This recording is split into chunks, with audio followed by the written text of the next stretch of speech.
ನಮಸ್ಕಾರ. ಆರ್ಫೆ info YouTube channel ಸ್ವಾಗತ. ಈ ವಿಡಿಯೋದಲ್ಲಿ ಅಭ್ಯರ್ಥಿಗಳಿಗೆ ಮಾರ್ಗದರ್ಶನವನ್ನು ಶಿಕ್ಷಣ ಇಲಾಖೆಯವರು ಬಿಡುಗಡೆ ಮಾಡಿದ್ದಾರೆ.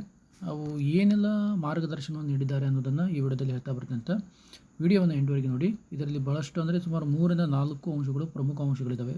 ಸಾಮಾನ್ಯವಾಗಿ ಗೊತ್ತಿರುವಂಥದ್ದಲ್ಲ. ಹೀಗಾಗಿ ಈ ವಿಡಿಯೋವನ್ನು ಎಂಡ್ವರೆಗೆ ನೋಡಿ. ಮೊದಲಿಗೆ ಅಧಿಸೂಚನೆಯಲ್ಲಿರುವಂಥದ್ದು ಇರ್ತದೆ. ಇಲ್ಲಿ ಅವರು ಫಸ್ಟ್ ನೋಡ್ತಾವ್ರೆ. ಭಾಳಷ್ಟು ಜನರು ಕೇಳ್ತಾ ಇದ್ರು ಜಿಲ್ಲಾ ಮಟ್ಟದ್ದು ಯಾವುದಂತಾರೆ. ಇಲ್ಲಿ ನೋಡಲಿ ಆಯ್ಕೆ ಪ್ರಾಧಿಕಾರಗಳು ಬರ್ತವೆ. ಇಲ್ಲಿ ಜಿಲ್ಲಾ ಮತ್ತು ವಿಭಾಗ ಮಟ್ಟದ ಆಯ್ಕೆ ಪ್ರಾಧಿಕಾರ ಅಂತ ಬರುತ್ತೆ. ಇಲ್ಲಿ ಜಿಲ್ಲಾ ಮಟ್ಟದ ಆಯ್ಕೆ ಪ್ರಾಧಿಕಾರ ಅಂತಂದರೆ PST ಮತ್ತು GPSTR ಎರಡೇ ವಿಭಾಗದ ಜಿಲ್ಲಾ ಮಟ್ಟದ ಆಯ್ಕೆ ಪ್ರಾಧಿಕಾರ. ಇದು ವಿಭಾಗ ಮಟ್ಟದಲ್ಲಿ ಏನಾಗುತ್ತೆ ಅಂದರೆ HSTR ಏನಿದೆಯಲ್ಲ ಅದು ವಿಭಾಗ ಮಟ್ಟದ ಆಯ್ಕೆ ಪ್ರಾಧಿಕಾರವಾಗಿರುತ್ತೆ. ಹೀಗಾಗಿ ಇದನ್ನ ಸ್ವಲ್ಪ ಸ್ಪಷ್ಟವಾಗಿ ಇಟ್ಕೊಳ್ಳಿ. ಯಾಕಂದರೆ ಭಾಳ ಜನರು ಎಲ್ಲವೂ ಜಿಲ್ಲಾ ಮಟ್ಟದ ಅಂತ ತಿಳ್ಕೊಂಡಿದ್ದಾರೆ. ಹುದ್ದೆಗಳ ಲಿಸ್ಟ್ ನೋಡಿ.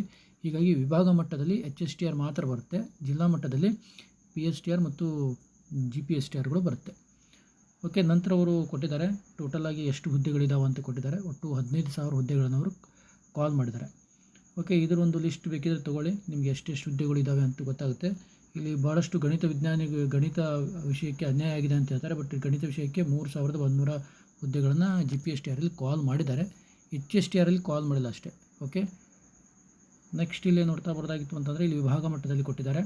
ಯಾವ್ಯಾವ ವಿಭಾಗದಲ್ಲಿ ಎಷ್ಟೆಷ್ಟಿದೆ. ನೀವು ಅರ್ಜಿ ಸಲ್ಲಿಸುವಾಗ ಮೊದಲು ನಿಮ್ಮ ವಿಭಾಗವಾರ ಹುದ್ದೆಗಳನ್ನು ನೋಡ್ಕೊಳ್ಳಿ. ಮೈಸೂರು ವಿಭಾಗ, ಬೆಂಗಳೂರು ವಿಭಾಗ, ಈ ಮೊದಲು ಬೆಳಗಾವಿ ಇತ್ತು, ಈಗ ಧಾರವಾಡ ವಿಭಾಗ ಮಾಡಿದ್ದಾರೆ. ನೆಕ್ಸ್ಟ್ ಕಲಬುರಗಿ ವಿಭಾಗ.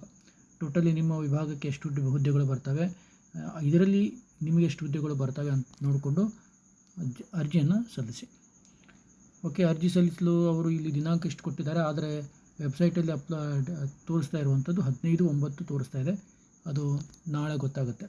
ಓಕೆ, ಇಲ್ಲಿ ಆನ್ಲೈನ್ ಅರ್ಜಿ ಸಲ್ಲಿಸುವಾಗ ಏನೆಲ್ಲ ಮಾಡಬೇಕು ಅಂತಂದರೆ ಸ್ವಲ್ಪ ಜಾಗರೂಕತೆಯಿಂದ ನೀವೆಲ್ಲ ಡಾಕ್ಯುಮೆಂಟನ್ನು ರೆಡಿ ಮಾಡ್ಕೊಳ್ಳಿ. ಯಾಕಂದರೆ ಅರ್ಜಿ ಸಲ್ಲಿಸೋ ಕೊನೆಯ ದಿನಾಂಕದ ಒಳಗೆ ಇರಬೇಕು. ಅಂದರೆ 15/9 ಏನಿದೆ ಅರ್ಜಿ ಸಲ್ಲಿಸೋ ಕೊನೆಯ ದಿನಾಂಕ.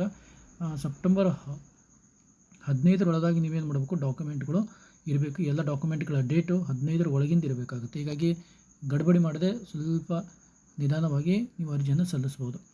ನೆಕ್ಸ್ಟು ಒಬ್ಬ ಅಭ್ಯರ್ಥಿ ಒಂದೇ ಅರ್ಜಿಯನ್ನು ಸಲ್ಲಿಸ್ಬೇಕಂತ ಕೊಡ್ತಾರೆ. ನೀವು PST ಇರ್ಬೋದು, GPT ಇರ್ಬೋದು, AM ಇರ್ಬೋದು, ಅಸಿಸ್ಟೆಂಟ್ ಮಾಸ್ಟರ್ ಅಂದರೆ HSTR ಇರ್ಬೋದು, PA ಟೀಚರ್ ಇರ್ಬೋದು. ಕೆಲವೊಂದು ವಿದ್ಯಾರ್ಥಿಗಳು ಎಲ್ಲ ಕೋರ್ಸನ್ನು ಮಾಡಿರ್ತಾರೆ. ಅವರೆಲ್ಲರೂ ಸಹಿತ ಒಂದೇ ಅರ್ಜಿಯಲ್ಲಿ ನೀವು ಅಪ್ಲಿಕೇಶನನ್ನು ಹಾಕಬೇಕು. ಎರಡೆರಡು ಅರ್ಜಿ ಅಂತ ತಗೊಳ್ಳೋದಿಲ್ಲ.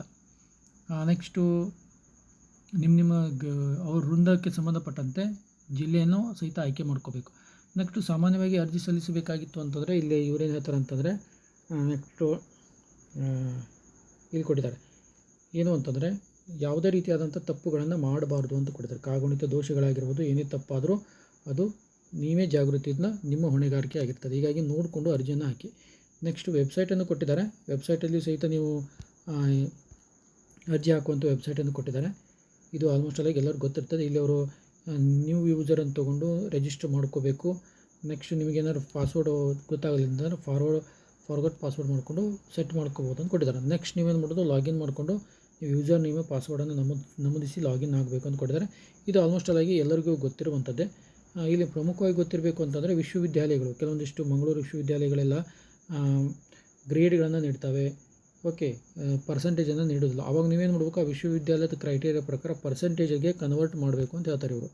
ಓಕೆ, CGP ಸಿಸ್ಟಮ್ ಇರ್ತದೆ, ಅದನ್ನು ನೀವು ಮಾರ್ಕ್ಸ್ ಮೂಲಕ ಕನ್ವರ್ಟ್ ಮಾಡಿಕೊಂಡು ಟೋಟಲ್ ಮಾರ್ಕ್ಸು ತೊಗೊಂಡಂಥ ಟೋಟಲ್ ಮಾರ್ಕ್ಸು ಮತ್ತು ತೊಗೊಂಡಂಥ ಮಾರ್ಕ್ಸನ್ನು ನೀವು ಎಂಟ್ರಿ ಮಾಡಬೇಕು ಅಂತ ಅವರು ಕೊಡ್ತಾ ಬರ್ತಾರೆ. ಒಟ್ಟು ಅಂಕಗಳು ಮತ್ತು ಗಳಿಸಿದ ಅಂಕಗಳನ್ನು ನೀವು ಎಂಟ್ರಿ ಮಾಡಬೇಕು ಅಲ್ಲಿ. ಓಕೆ, ಹೀಗಾಗಿ ಅದನ್ನು ಸ್ವಲ್ಪ ಸ್ಪಷ್ಟವಾಗಿ ನೀವು ಇಟ್ಕೊಂಡಿರಿ. ಗರಿಷ್ಠ ಅಂಕ ಪಡೆದ ಅಂಕಗಳನ್ನ ನೀವು ಅಲ್ಲಿ ತುಂಬಬೇಕಾಗುತ್ತೆ.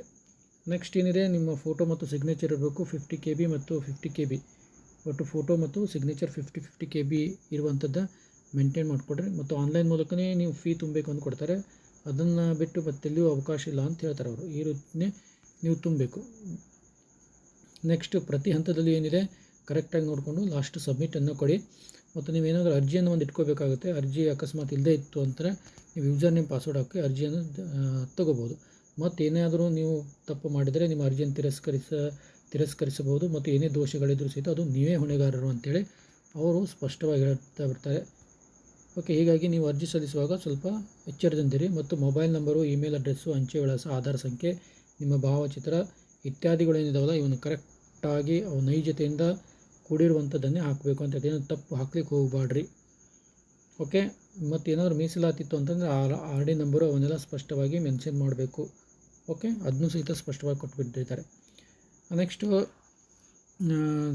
ಎಲ್ಲವೂ ಏನು ಬದಲಾವಣೆಗೆ ಅವಕಾಶ ಇಲ್ಲ ಅಂತ ಕೊಡ್ತಾರೆ, ಯಾವುದೇ ರೀತಿ ತಿದ್ದುಪಡಿಗೆ ಅವಕಾಶ ಕೊಡೋದು. ಭಾಳಷ್ಟು ಜನರು ಕ್ರೈಸಲ್ಲಿ ತಪ್ಪು ಮಾಡಿದ್ದಾರೆ, ಆಮೇಲೆ ತಿದ್ದುಪಡಿ ಮಾಡಲಿಕ್ಕೆ ಟ್ರೈ ಮಾಡ್ತಾರೆ. ಆ ಅವಕಾಶ ಇಲ್ಲಿರೋದಿಲ್ಲ. ಒಮ್ಮೆ ನೀವು ಏನಾದರೂ ಅರ್ಜಿ ಹಾಕ್ತಿರಲ್ಲ ಅದೇ ಫೈನಲ್ ಆಗಿರ್ತದೆ.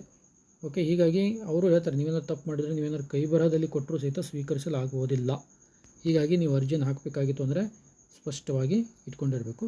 ನೆಕ್ಸ್ಟ್ ಇಲ್ಲಿ ಅರ್ಹತೆಯನ್ನು ಕೊಟ್ಟಿದ್ದಾರೆ, ತಮಗೆಲ್ಲ ಗೊತ್ತಿರುವಂಥದ್ದೇ. ಆದರೆ HSTRಗೆ TET ಇರೋದಿಲ್ಲ ಅಂತ ಕೊಟ್ಟಿದ್ದಾರೆ. HSTR ನೇಮಕಾತಿಯಲ್ಲಿ TET ಇರೋದಿಲ್ಲ. ಓಕೆ, ಇದನ್ನು ಸ್ವಲ್ಪ ಗೊತ್ತಿರಲಿ. ಉಳಿದಂತೆ ಇದು ಎಲ್ಲ ಗೊತ್ತಿದೆ ನಿಮಗೆ. ಓಕೆ, ಇನ್ನೊಂದು ವಿಶೇಷ ಅಂದರೆ ಎಲ್ಲ ಪ್ರತಿ ಪತ್ರಿಕೆಯಲ್ಲಿ 35 ಅಂಕ ಕಡ್ಡಾಯ, ಅಂದರೆ 35 ಮಾರ್ಕ್ಸ್ ಬೀಳಲೇಬೇಕು. ನಾವು ಜನರಲಾಗಿ ನಾವು ಸಬ್ಜೆಕ್ಟ್ ಪೇಪರಲ್ಲಿ ಮಾಡ್ತೀವಿ, ಇನ್ನು GK ಪೇಪರಲ್ಲಿ 35 ತೊಗೊಳ್ಳೋದು ನೋಡಬೇಕು. ಯಾಕಂದರೆ ಮೆಂಟಲ್ ಎಬಿಲಿಟಿಯಿಂದ ನಾವು ಒಂದು 10ರಿಂದ 15 ಮಾರ್ಕ್ಸ್ ಹೋಗುತ್ತೆ, ಸೈಕಾಲಜಿಯಿಂದನೂ ಹೋಗುತ್ತೆ. ಓಕೆ, ಹೀಗಾಗಿ ಈ ಶಾರ್ಟೆಸ್ಟ್ ಟೈಮ್ ಇರೋದರಿಂದ ಅವುಗಳನ್ನು ಸಹಿತ ಕವರ್ ಮಾಡಬೇಕಾಗುತ್ತೆ. ಪ್ರತಿಯೊಂದರಲ್ಲಿ 35 ಅಂಕಗಳನ್ನು ಪಡಿಬೇಕಂತೇಳಿ ಕೊಟ್ಟಿದ್ದಾರೆ. ಮತ್ತು ಪಠ್ಯಕ್ರಮ ಅಂತೂ ಎಲ್ಲ ಅಧಿಸೂಚನೆ ಕೊಟ್ಟಂಥ ದಿನದಲ್ಲೇ ನಾವು ಹೊರಡಿಸಲಾಗಿದೆ ಅಂತ ಕೊಟ್ಟಿದ್ದಾರೆ. ಹೀಗಾಗಿ ಪಠ್ಯಕ್ರಮವನ್ನು ಸಹಿತ ಡೌನ್ಲೋಡ್ ಮಾಡ್ಕೊಳ್ಳಿ. ಮತ್ತು ವೇಳಾಪಟ್ಟಿಯನ್ನು ಸಹಿತ ಅವರು ಮೊದಲೇ ಬಿಡುಗಡೆ ಮಾಡಿದ್ದಾರೆ. ಕಲ್ಯಾಣ ಕರ್ನಾಟಕದ ಇವೆಲ್ಲ ಸ್ಟಾರ್ಟ್ ಆಗ್ತಾ ಬರುತ್ತೆ, 5ನೇ ತಾರೀಕಿಂದ ಸ್ಟಾರ್ಟ್ ಆಗ್ತಾ ಬರುತ್ತೆ.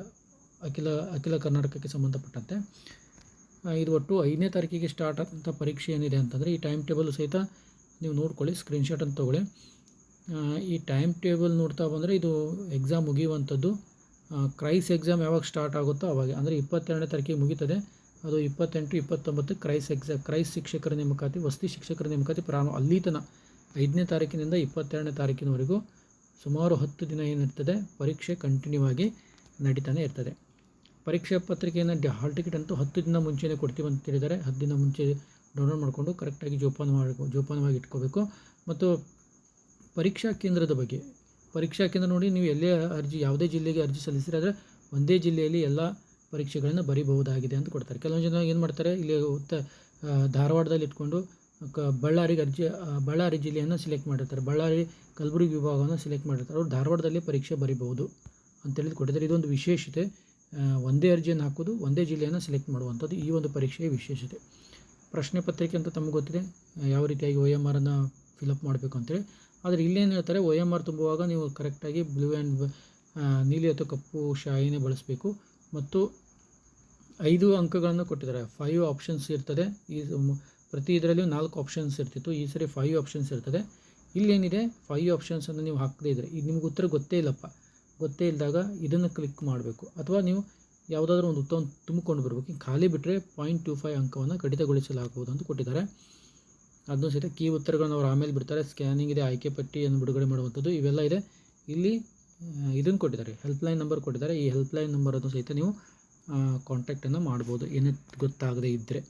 ಮತ್ತು ಡಿಸ್ಕ್ರಿಪ್ಷನ್ ಬಾಕ್ಸಲ್ಲಿ ಪ್ರೌಢಶಾಲಾ ಶಿಕ್ಷಕರ ನೇಮಕಾತಿ ಗುಂಪಿದೆ, ಇಂಟ್ರೆಸ್ಟ್ ಇರುವಂಥ ಕ್ಯಾಂಡಿಡೇಟ್ ಸಹಿತ ಅಲ್ಲಿ ಜಾಯ್ನ್ ಆಗ್ಬೋದು. Okay, thank you.